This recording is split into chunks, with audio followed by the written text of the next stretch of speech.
Yesterday evening, we were emotionally moved by the experience of watching the Amy Winehouse movie, Back to Black. The movie starts around 2002 when Amy is 18, 19 years old, just before she's signed to Simon Fuller's talent agency and prior to signing a music publishing deal. It ends with her death at 27 from alcohol poisoning. Amy's paternal grandmother, Cynthia, had been connected to the music business as a singer herself and through her relationship with jazz musician Ronnie Scott. As a child, Amy attended theatre schools and sang with the National Youth Jazz Orchestra.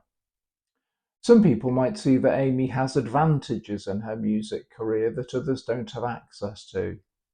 Yet right from the start of the movie, we see Amy portrayed as someone who is suffering with a wide range of symptoms. She consumes a lot of alcohol, smokes cigarettes and weed, binges and purges food, sometimes called bulimia.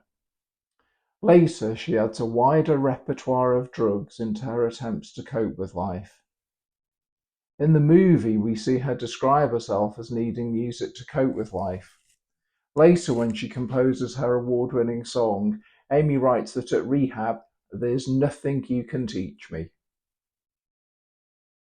Unfortunately, we can't know what we don't know.